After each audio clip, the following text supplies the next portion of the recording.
I'm gonna tell you about one experience real quick. A couple of guys I know was playing around with some girls, and they were like, "Oh man, we need some help out here." 'Cause, they was wrestling with the girls, and there was a bunch of them and everything. And I had my little khaki shirt on. I had a little afro. I had some glasses on. I had my fucking khakis on, and some fucking Docker pants and some fucking Docker shoes or something, looking like a straight nerd, right? And then one guy, he laughed at me and said, "Oh man, he can't help us." He laughed at me. He laughed at me. I'm like, damn, this guy ridiculed me. So you can relate to this, fellow. So I started working out. I said, I'm going to take a couple of years. I started working out. I grew my hair out, got some braids. This is around the time Allen Iverson was popular. Got some braids, man, got me a little gold chain, bought me a car. I started working 2 jobs, got me a little leather jacket, started studying the game, learning how to sharpen my mouthpiece. This was before the internet and YouTube was ever out. Learned the game, and I just started applying myself. Then I would get 1 woman, then I would get 2 women, then 3 on the team, then 4 on the team. Then I worked my way up to 5 and 10, 15. At my peak, I had 17. 17? 17 women on the team. Oh, come on, Ram. Now, 17. How were you juggling 17 women without them? Did they know about each other? No, not at all. My game wasn't that sharp at the time that I wanted to tell women exactly what I was doing. And in fact, I don't really believe that a man that he needs to tell a woman that he got other women per se. That's prerogative. You can, but I don't think there's no rule in the book that says you have to. Some guys disagree with that, but I don't give a shit. Right. I don't believe a woman is my equal. And just like if you were a boss at your job, you don't tell your employees everything. You ain't got to tell a woman everything. Anyway, the balance went like this, right? In order to have a bunch of women, you have to make rules, set those rules and set them in stone. So ain't no woman popping up at my house. It's the punishment for that. You pop up at my house, I'm going to tell you one time, the second time, I'm just fucking with you. When you got 17 women, you don't give a fuck if one or 2 you do. You don't give a shit. You got an abundance.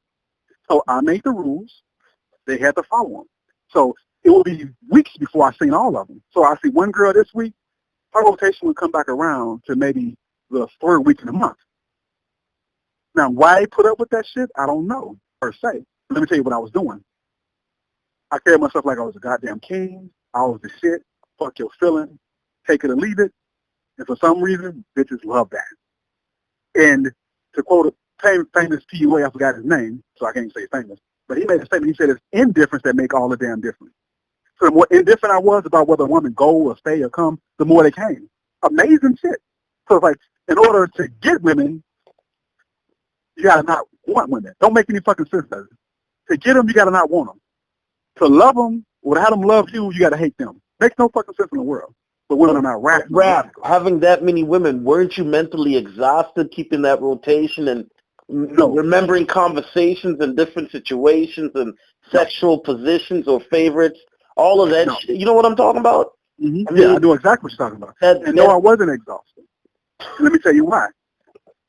I call it proper whole management. Now, let's say you are put in charge of a company, and you got 25 employees. Now, think about it. You work in a company, you working 8 hours, 10 hours a day. Are you going to tell the person who put you the head of that company or the management of that office that there's too many employees to manage? No. You're going to find a way to manage. And guess what? You are the manager. What you say goes. See, in order to have many women, you got to be the damn boss. You can't have a bunch of women talking about she's the boss too, or scared that she's going to leave you, or worrying about how she feels, or bending to her will. You can't be a boss like that. Imagine you're a manager of a store. So, can you care about every feeling your employees have? No, this is the job. Get this shit done. If you don't like it, next in line, please, for this job. So you got to carry yourself like a boss. So when you're a motherfucking boss, yeah, you can run this shit. Think about a pimp. I think of a famous called Fillmore Slim. 25 hoes. Was that too many hoes for him? No, it wasn't too many hoes for him. He's a goddamn boss. He can handle 50 hoes. King Solomon, he had 1,000 wives and 700 concubines. Was it too many for him? Hell no, 1,700. He a goddamn boss. So ain't no limit per se. I'm not saying that you can't limit yourself, because it is an energy expenditure, yes. But as far as getting caught up and worrying about this and that and being tired, no, it's at my leisure. It's at my pleasure. So I have to check a woman like this, right? So a woman will call me, hey, Seem like you ain't got that much time for me. Hey, baby, I'm busy. You don't like it, tough. And instead of making them run, they draw closer. You seem to only want to be busy with me when you want to be bothered with me when it's convenient for you, Ram. Yeah. You think I'm going to be busy with you or deal with you when it's inconvenient? Whatever. And you would think that the chick would be like, okay, next. But no, that man don't like me more. Now, all women leave, right? The name of the game, this is not part of the game. It's not a portion of the game. It's not half the game. The name of the game is cop and blow. You never know when a hoe is going to go. So women going to come and leave anyway. All relationships, as my man Adi going forward to the famous video, all relationships are temporary. And keep that in mind, they're going to come and go. So here's the thing. If I had 10 and I lose 3, I'm going to get 3 new ones. So I'm excited. So now I have to be honest with you. I'm not saying I'm Superman. There is a limit, Solo. So, you still limited by time and space and energy. Yeah, I had 17 women. 17 women didn't last long. I had 17 women maybe for 3 or 4 weeks because eventually they'll fall off. Yes. So let me tell the whole story. But for me, every time a woman would fall off, that was an opportunity to get a new one. And like Terrence Howard said, I think it was the best man, ain't no pussy like new pussy. I even got a video called New Pussy. So I'm excited. Oh, she left? Oh, Tawana left? Great. Taekwondo left? Great. let me move. Let me go on and get Marquita now. Now I got space. I was always excited about the new employee. But let me tell you a secret though, Solo. It wasn't until years later I realized my motivation. Why did I have 17 women? Why did I want 17 women? To be honest with you, Solo. Men don't like to talk like this. I'm human, right? Right. I wanted 17 women for an ego boost. I wanted to feel good. I wanted to feel validated. I wanted to feel desired and wanted. I wanted to feel in control. As a black man having no control and having really nothing to call my own, I wanted to feel special, so to speak. I wanted to feel good. I wanted to feel like I was a motherfucking man. In a society where, as a black man, you got to bend down to everybody. Even if you own a goddamn business, you still got to pay taxes and bow down to the goddamn government and insurance companies. I wanted to have a sense of power. And having multiple women and controlling them and being the motherfucking boss gave me a sense of power. It was an ego boost. It was validation. And at the same time, it's somewhat almost akin to simping because you should never need female validation. Now, my validation came in a different sense. It wasn't that I didn't want, oh, I love you, and and I'm going to be with you. No. It was more, I got you, I'm controlling the show, I'm good. Not that I didn't like any woman love me. No. Now, Ram, quick, not to interrupt, but besides sex, were any of these women, breaking you off with bread or cooking for you or anything like that? Oh, yeah, that was like a mandatory thing. It was to be expected for a woman to come and cook and clean. I had a woman, it was a beautiful thing. She was a nurse older than me. And she came through, man, and looked in my closet and everything and saw my outfit. And she's like, you need a whole new wardrobe. I said, yeah, I do. Man, she took me to a store and spent close to maybe $800 to $1,000. Took me to a nice men's store. She bought me all kind of slacks and nice shirts and everything. I mean, she hooked me up, man. Beautiful thing. Had another woman, man, I like junk food a whole lot. And I got a package in the mail, heavy package. They had to bring it up, not on a pallet, but on a dolly. And I opened up, there's all types of expensive candies and chocolates and everything. The woman was pursuing me. You know how good that feels to be pursued by a woman, man? Man, that felt good. And then I'm just going through the chocolate and everything. It looked all gourmet and everything. So because she sent it to my house, maybe a couple of months later, I got a brochure in the mail. So I'm just looking at the package, the brochure, and I saw, oh, this was like the gift package that she sent me. So I'm looking at the price, and that shit was down to like $800. I'm like, what the hell? Oh, Ram, get out of here. $800 on some candy? It wasn't just candy. It was like gourmet cakes, and cookies, and little trinkets, little chocolates and stuff. Just gourmet top shelf. I mean, what were you telling these women? You got I was just this is the BlackRam game. When I was with him, I was extremely passionate and emotional because I am an emotional person. I'm a passionate person, right? Right. So I was soft when needed to be, and I was hard as fuck when needed to be. And every woman is looking for that. Soft and hard. That's the game. Soft and you hard. Were basically like a bad boy, but a nice guy at the same time. Exactly. So I showed them great kindness, and absolute cruelty. And that did it. Because that's a domineering position. And women crave that. Now, bitches are hoes, man, so that ain't like they going to stick around. They going to look for that new thrill. But they never forgot me. Women reach out to me today, man, that I ain't talked to in years and months. Sometimes they send me a text, hey, I'm thinking about you, or hey, how you doing? You know, because I gave them an experience that they never had before. They had a domineering man who was also sweet and kind. Now, how many guys you know like that? Most guys are one-dimensional. One-dimensional man. He's either always soft or all the way hard. And usually you don't really get the hardness too much. Men pretty much pander to women almost universally. But they got an experience that they never had before. Sometimes I have very passionate sex. Sometimes I fuck their brains out. Sometimes I cuss them out, make them feel like shit. And sometimes I make them feel like they're on top of the world. So that flow of emotions there, up and down in emotions, up and down, that emotional roller coaster that I created myself, I created that for them, was an experience of a lifetime, and they loved it. Women love emotional highs, and guess what? They also love emotional lows. Only a simple think that you're supposed to be beautiful and nice on all the time. That's when she gets bored. That's when she's ready to cheat. That's when she's ready to go. And women going to do that anyway. I'm not saying that's going to keep a chick. But that's what I provided for women that kept them either around for 5, 6, 7 years. I'm about 3, 4, 5 women at a time. Kept them around for years because I gave them those highs and lows. It was addictive.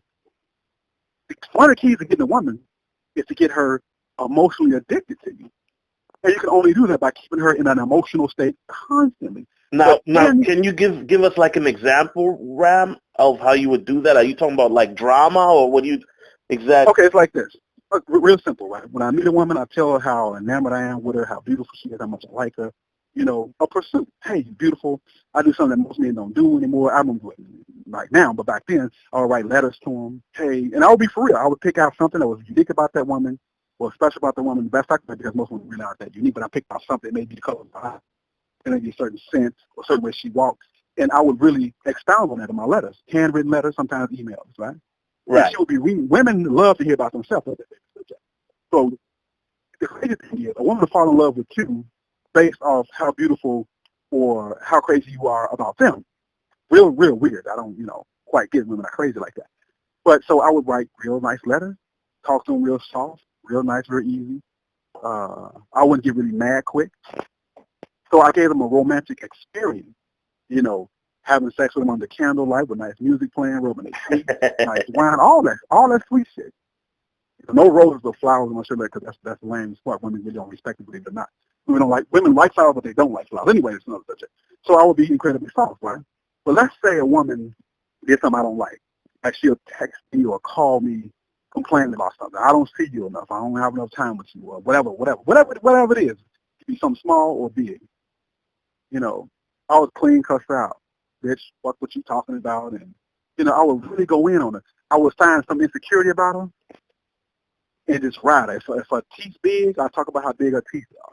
Whatever thing she's insecure about, I would take that insecurity and really ride her with it. And make her feel really bad about herself.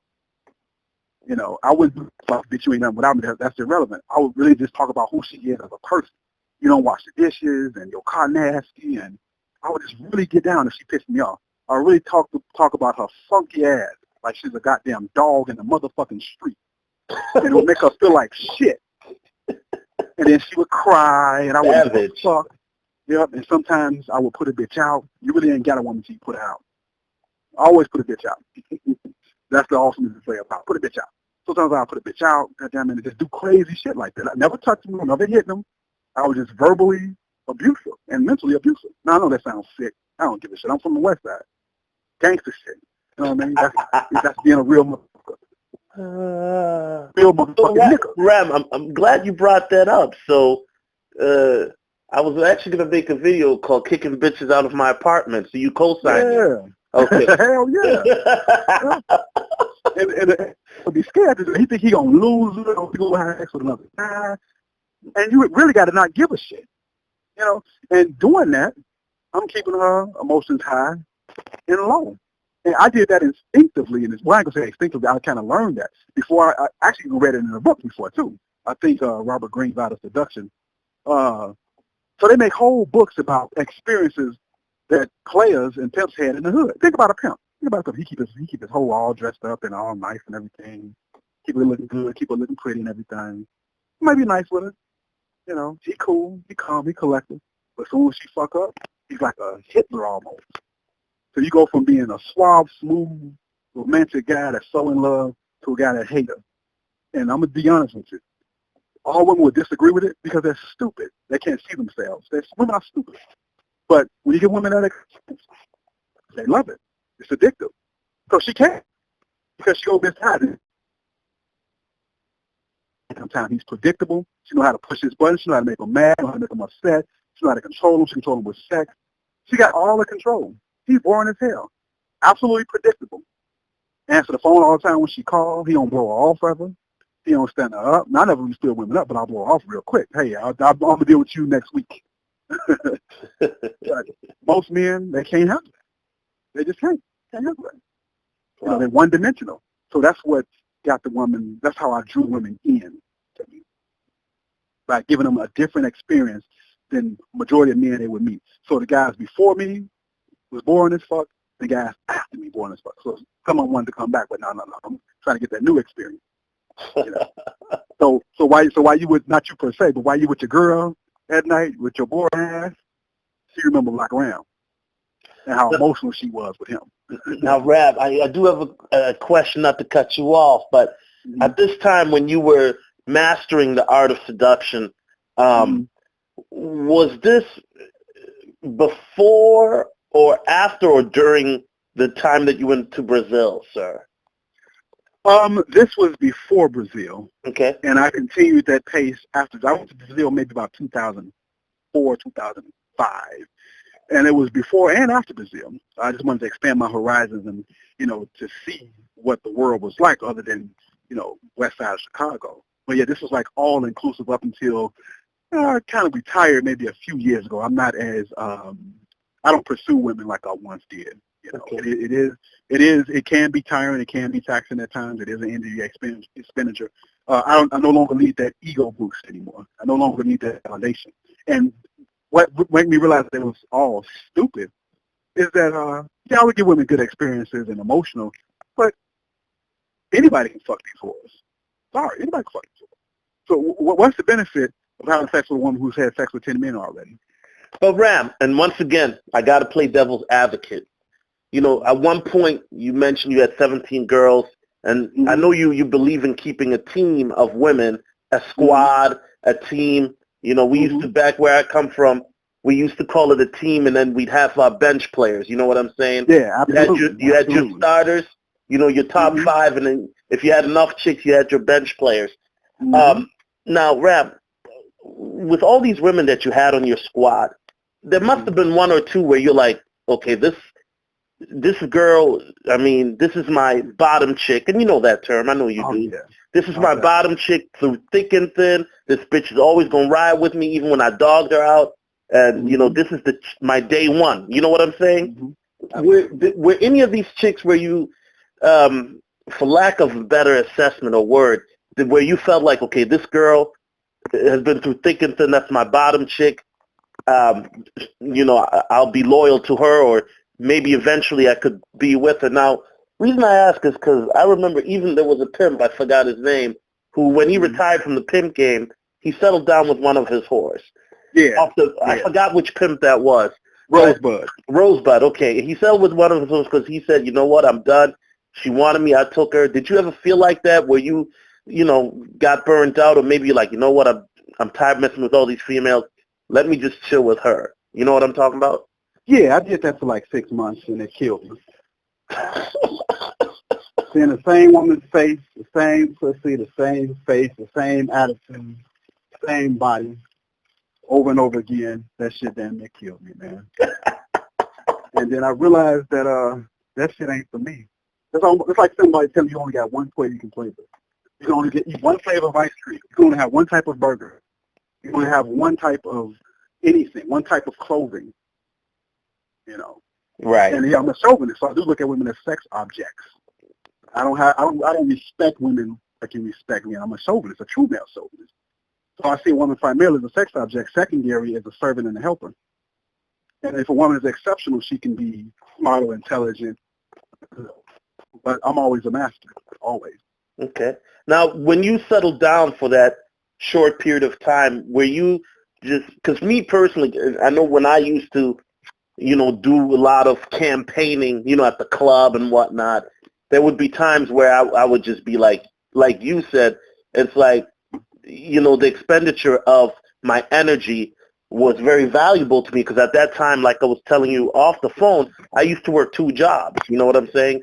So a lot of my energy went to getting this money that I was trying to make so I could live a better life. Were there any time period where you're like, you know what? Let me focus on something else besides chasing the pussy. Let me chase after my pursuits or hobbies.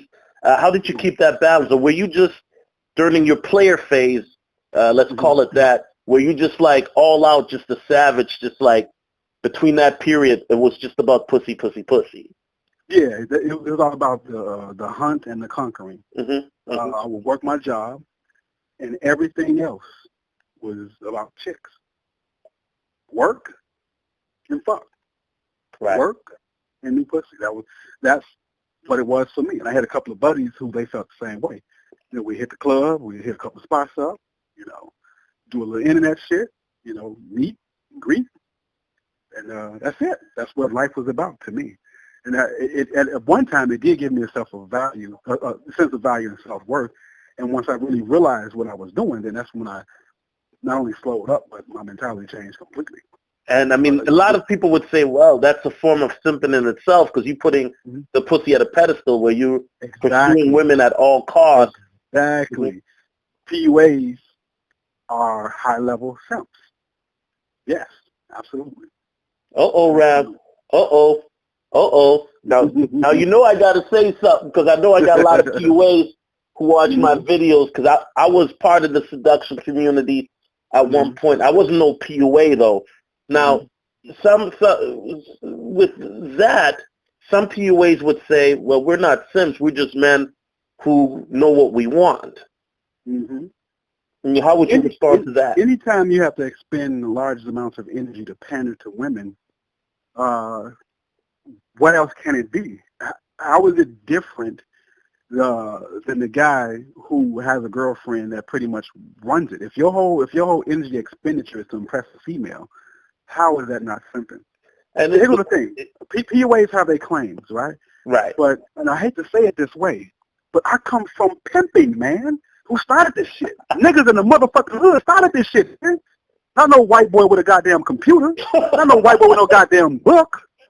This shit started from the hood, man. White boys always wanted to have a wife and all this other shit, and they would have sexual experience in college. We talking about mastering women, man. That shit come from us. That come from the black exploitation movies, the Superflies, the Dolomite movie, the Mac. You know what I mean? This come from that, man. This don't come from them. They didn't start this shit. Right. So any guy in the hood who's been exposed to that is much more of an authority than the guy who making videos about it and all this other shit. And it's a skill. Yeah, it's a skill that they took and they profited off of. But this comes from the hood, man. Nobody know about this shit until Tariq started coming out with his shit, and all he did was borrow information from pimps, and nobody started doing this shit. No, man, this was, and that's from a long time. When women start turning into that feminism shit, when women start doing that 1960s, I don't need no man shit, that's when men changed the game. Okay, you don't need me, I don't have the power, because this European has pushed us away from our power. Now we're going to get you, so instead of having you physically, we're going to dominate you mentally, and we're going to exploit you. I'm not saying that's right, but we had to adapt with the time. We couldn't adapt more than a black man. So pimping was a direct shot at dating feminist women now who claim they don't need no man. That comes from us, man. It don't come from them. So yeah, And here's the thing: the only way a black man can have a successful relationship with a woman is to have a pimp and hoe type relationship. Not that you get out selling pussy, but you got to dominate and control a woman like you're a goddamn pimp and like she's a goddamn hoe. That's the only way it works. Any other way, she's the leader. Any other way, she's the goddamn leader. So yeah, anytime you were spending large amounts of women to money and energy to impress women, good to agree was beyond PUA. It's like this. I'm the motherfucking man. I'm the shit. Reverse the game. You come to me.